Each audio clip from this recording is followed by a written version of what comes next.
Hello, everyone. We are joined here by Jackie Clark, our breeding and puppy program manager, and the lovely Sawyer, who is not so small anymore. She looks like a dog now. And I think this is maybe is it our fourth check-in with Jackie? It's our fourth, yeah. Sawyer. So we're just going to give folks a moment to jump online here. Jackie, for those that are like just kind of jumping in here, just give us a little bit of background on Sawyer and where she came from, if All people right. are. Sawyer is a 7-month-old lab golden retriever cross. So she's 3/4 Labrador, 1/4 golden retriever.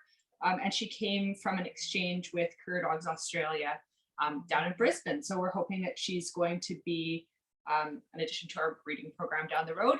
But all of our breeding dogs go through the same training program as our puppies do to be working dogs. And then we kind of choose who are going to be our breeders later on. And if she's not successful as a breeder, that doesn't preclude her from going into a working career. So we're just preparing her exactly the same way. Wonderful.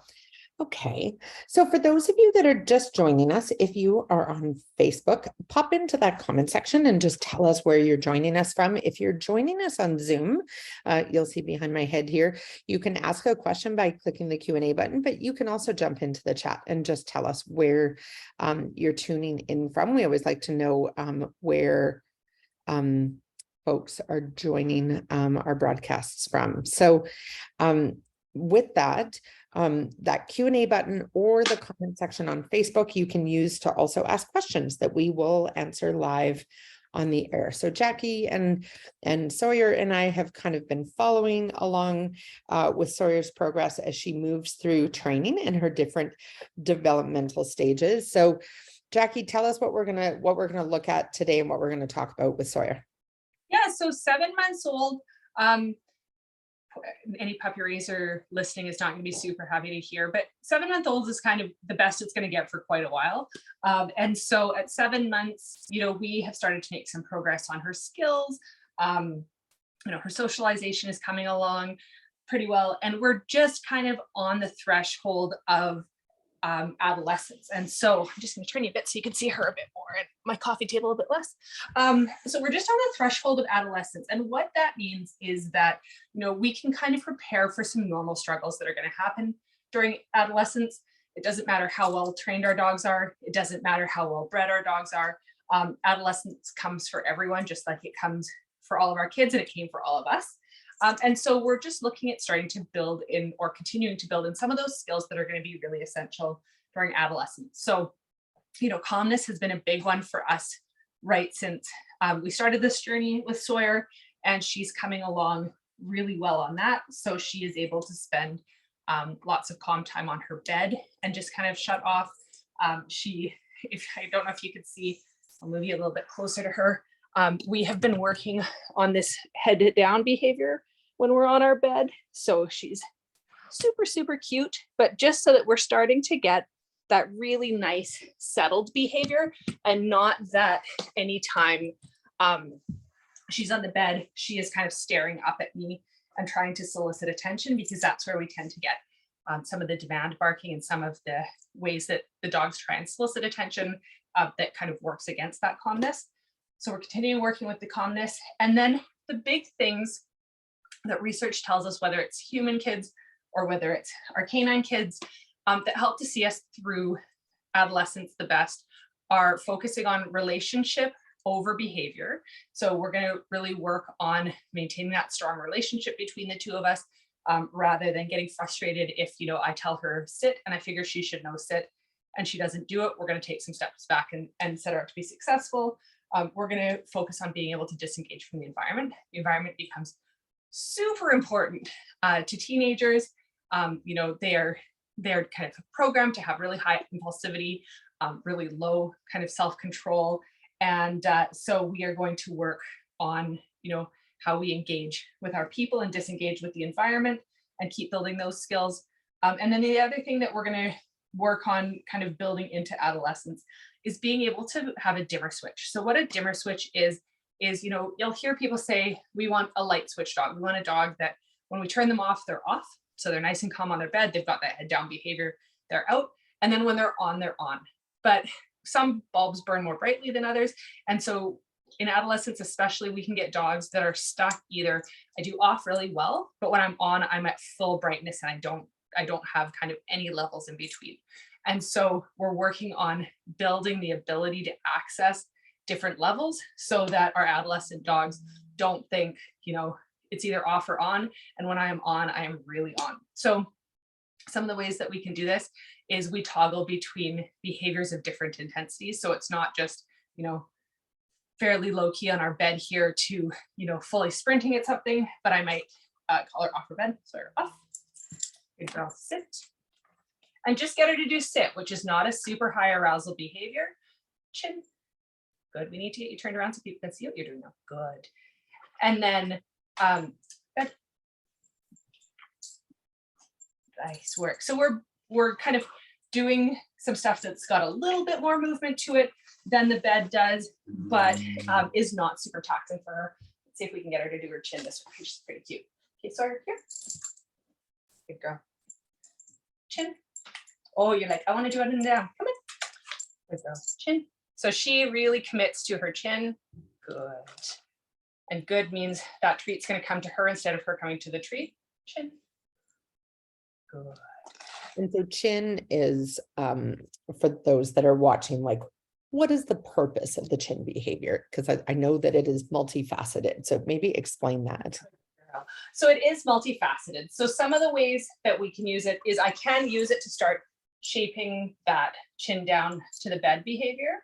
Good.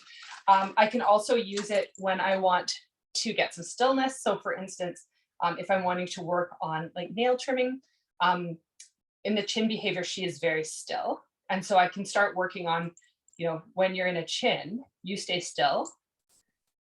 And if she moves her chin out of the way, then I'm going to stop what I'm doing. And so we get into a bit of a conversation where she can either say, I'm going to move away because I don't like what you're doing.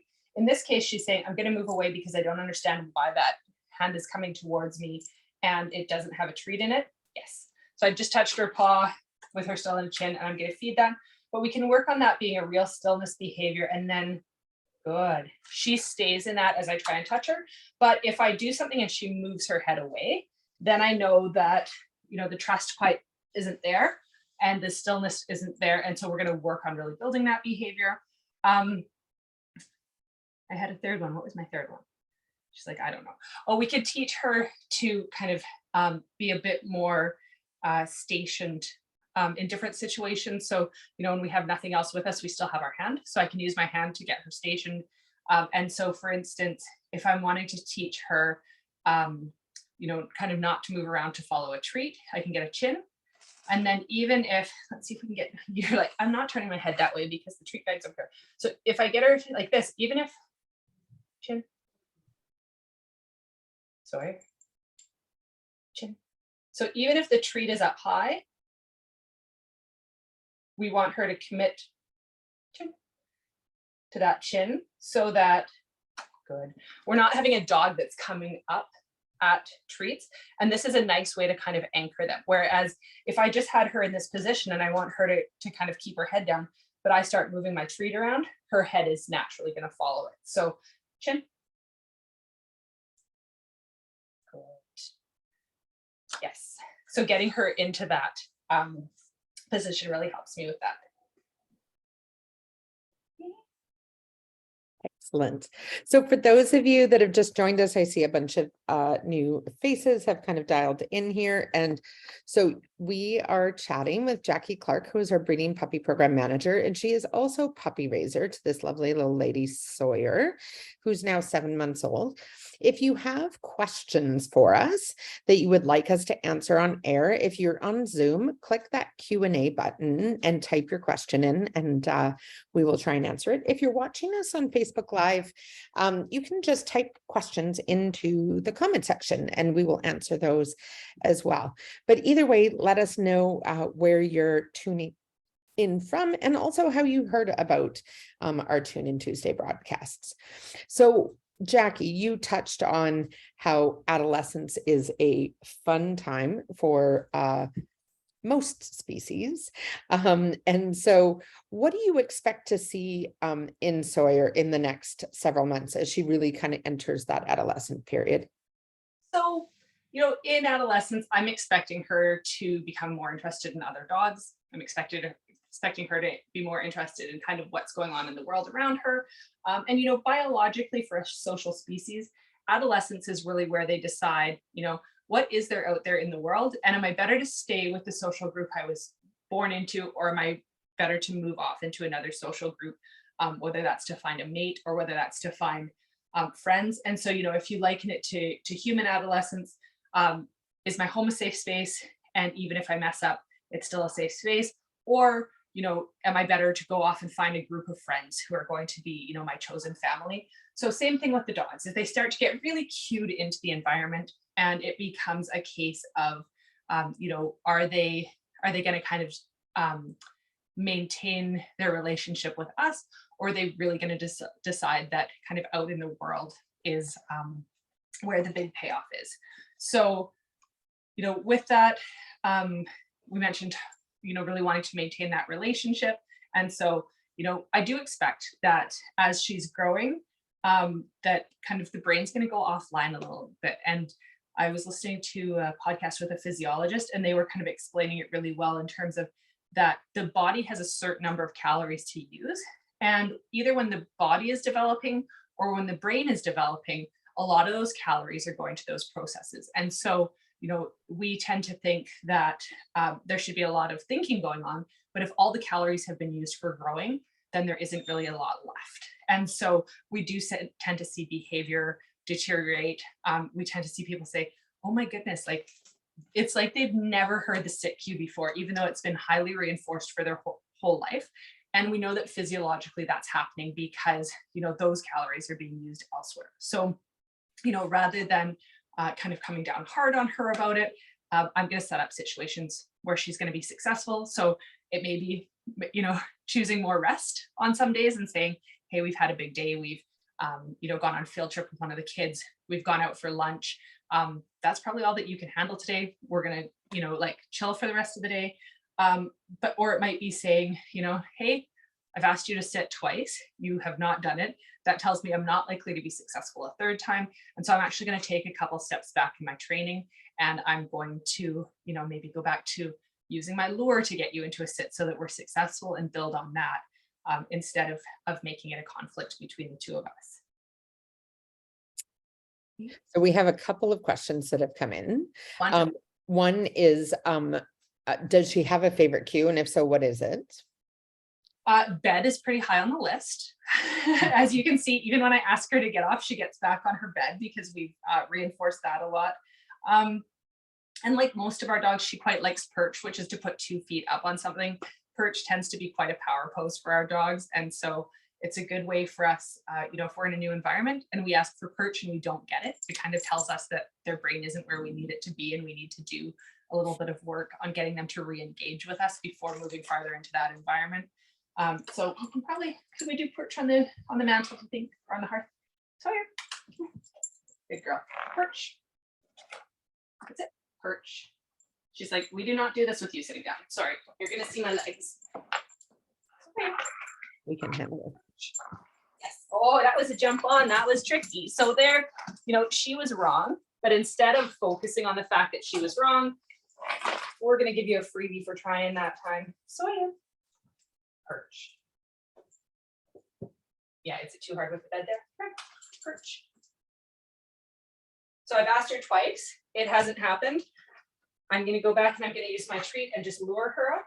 Good. Perch. Oh, nice. And then we'll ask again and see what we get. Sawyer, perch. Yes. So now she's successful and we're off to the races. Whereas I could have stood here. Perch.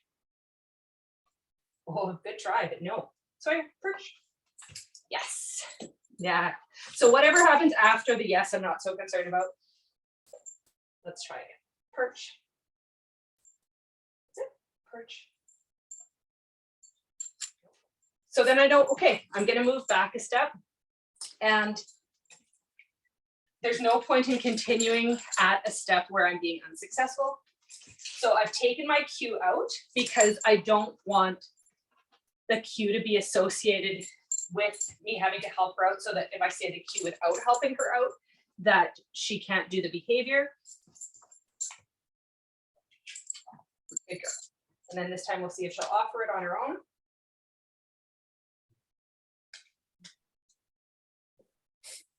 And she's like, nope, I'm not there. So great. That tells me in this situation with asking her to perch on the hearth, she is like, I have not generalized that off. Doing perch on my little grooming table and perch. Good. There, she offered it.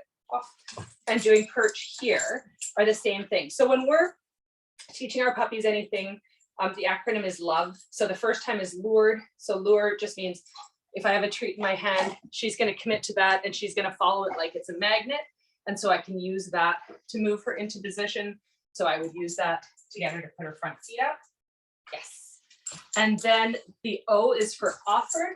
So I'm going to wait and see if she will offer the behavior on her own.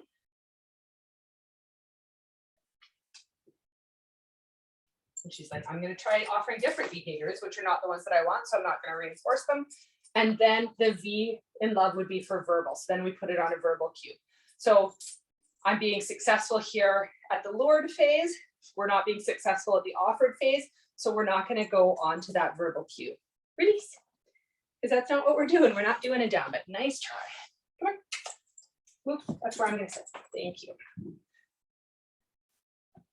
And so the perch behavior, I know it also is a multifaceted one that has several different purposes. You've talked about a couple of them in terms of it's one that's fun for the dogs and confidence building, but then it also can be an indicator for you in new environments of where the dog's mental state is at.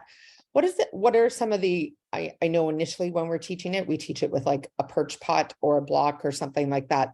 Tell me a little bit about why it's introduced and what it helps with in terms of the dogs, because I find that part really interesting. Yeah. So we introduced it really early. One of the reasons is that it's something that is fairly easy to pick up on, and there's not a lot of precision. So like if we're doing a sit, we want them to do what's called a tuck sit. So there is a right way to sit and there's a wrong way to sit. And so it takes quite a bit of time to learn it. Same thing with down. Whereas perch, you know, basically we're looking for 2 feet up and it's easy to lure them into that position and they tend to get it quite quickly. So it's a really good behavior to start off with for that reason. And they do tend to really, really enjoy it. What we build it into is, you know, we build it into our position changes, like our heels and sides, because we teach the dogs if they're on a perch pot, which is basically just like a really heavy duty dog bowl that we flip upside down. So if they're on that and we move our bodies one way or another, they will pivot around that perch pot. And so that allows us to teach them behaviors where basically they are planting their front feet and just their hind end is moving. And that skill, that being able to move your hind end separately from your front end is something that, you know, the brain kind of trims those connections quite quickly if they aren't used when they're a puppy or when we're young. And so being able to teach them that back end moves independently of the front end is important, you know, just from a neurological development point of view, but also for being able to do those skills like coming into a nice heel at our left side or a side at our right side. And then it can be used also for things like when they come into advanced training, they'll use it to teach them to do transactions at counters because they'll already have that behavior of being able to put their feet on things in a very controlled manner. We can use it, you know, if dogs are a little bit nervous about going upstairs, we can, you know, get them just to target that first stair. And then you're such a cute. And then we would probably do what's called a release of pressure. So we would get them to perch, they'd perch on the first step, and then we would reinforce them away from the stairs. So instead of making it more difficult, so like, oh, every time I try, you're just going to make it harder. Instead, we go, you tried, that's awesome. Now it gets easy and the pressure comes off. And then we could have them kind of progressively move slowly up the stairs with it. So it's a behavior that there's lots of applications for. And, you know, for her at 7 months, I think I said this last month too, there aren't a lot of behavior she has on cue at this point. She has a really good sit. Generally, you have a really good perch, but you're not showing it off today. She's got a great ear. She has a great chin. What else do you have great? She's got a good bed. She's got a good kennel. But, down, we are probably 80% of the way to getting down on cue. And we haven't really started with stand yet. But, she has so many foundation building blocks for the skills that we're going to want her to have later on. So, she can be kind of leash guided in most different directions at this point.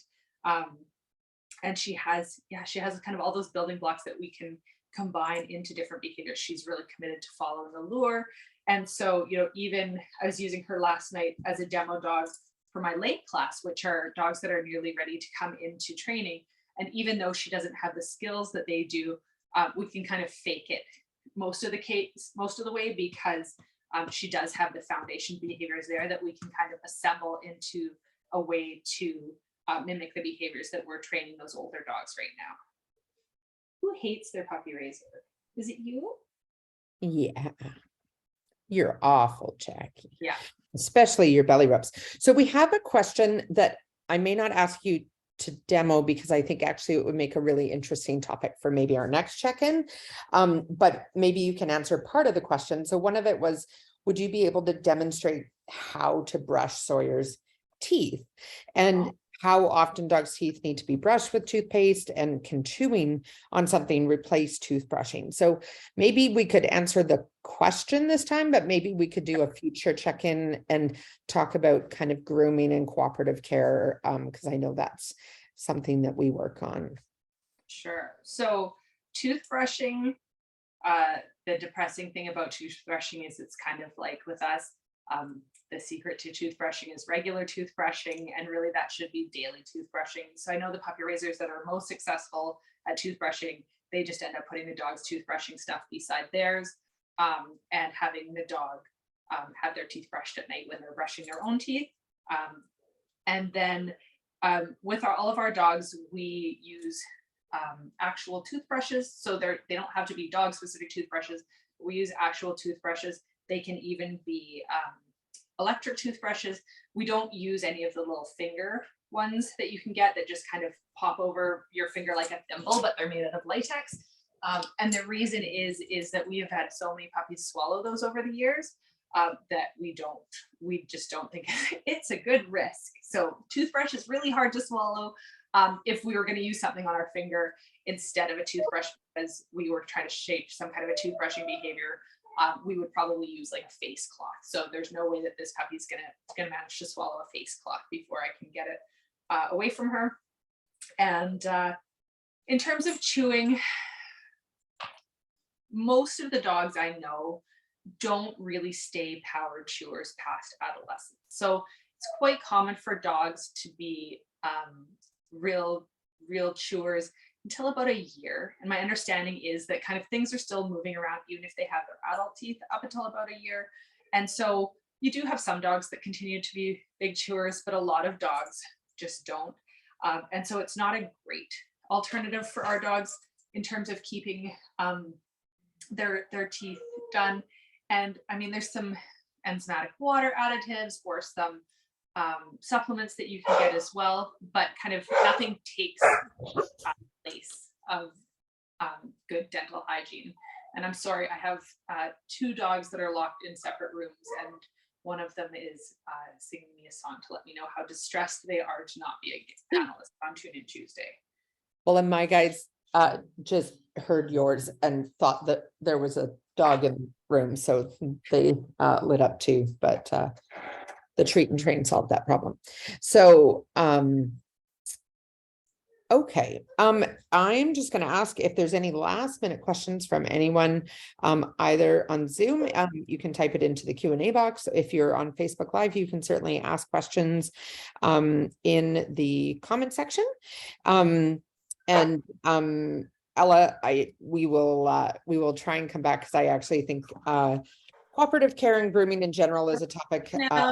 that we've explored a whole bunch of pads, and it would make for an interesting Tune In Tuesday, either with Jackie and Sawyer or maybe with one of our other staff that does a lot of that kind of thing. But we will definitely add that to the mix, because I think it's a little more involved than we have time for today. But I do think it's an important one. I certainly know when I started at pads, I had never heard of brushing dogs' teeth. I did have a dog that had like a food that was called dental bites, that where they had to like crunch through them. But it was definitely kind of a learning curve around like, how do you just make it part of the dog's life so that they're feeling really comfortable with it as well, and it's not an ordeal. So wonderful question. So I think I'm just double checking to see if we had any more questions come in. I think that's it. Any last thoughts, comments, Jackie? I don't think so. I think, well, I always say that, but I always have something to say. I think when we're in the baby puppy phase, it's really overwhelming, and we tend to think, oh my goodness, I can't wait to get out of the baby puppy phase. And then, you know, the adolescent phase can be the same. It can be overwhelming in different ways. And it's just really always important to remember, you know, what the dogs are giving us are information. So it may be that they're giving us information that they don't yet have the skills for the situation that we want to put them in. It may be that they're giving us the information that they're struggling in the situation. So for instance with Sawyer, I'm doing a perch here on the hearth where she's like, I just don't know, you're going to have to give me a helping hand. And it could be that they're giving us the information that they just like, they have literally nothing left in the tank, and, you know, their behavior deteriorates accordingly. So, you know, if we kind of take that approach that they are doing the best they can with the resources that they have available to them, and keep in mind that this is a temporary part of life, and it seems like it's going to last forever. And when you look back on it, it doesn't really last very long. When I had my three little boys out, once somebody stopped me and said, I know the days are really long, but the years are short. And it's kind of like that for the developmental phases of the dog. You know, puppyhood seems like it's really long, but when you look back, you're like, oh, actually, you know, like we're a lot farther ahead than we were a month ago. Same thing with adolescence. And it's all just kind of stages that we move through. Wonderful. Oh, Chris and Bertie just asked the question, what does the E stand for in love? Oh, there is no E in love. It's just LOV. Oh, that explains why it's for excellence. So he could just say it's for excellence, and that's where you take it on the road and generalize it. But yeah, there is no. Amazing. Okay, well, there you go. I like that. Excellence is wonderful. Okay, well, thank you so much, Jackie, and thanks everyone for tuning in with us. It's always lovely to have the opportunity, not just to check in with Sawyer and Jackie, but also to interact with all of you. Just a reminder that right now we are looking for puppy raisers in all of our regions, particularly our Calgary region. They're actively recruiting new raisers, which I know that they haven't for a while. So there may be some people listening that have been waiting for that to open up, and it has. So if you want to learn more, you can visit our website at pads.ca/volunteer, and all the information is there on how to like register and express interest, etc., and kind of what the process.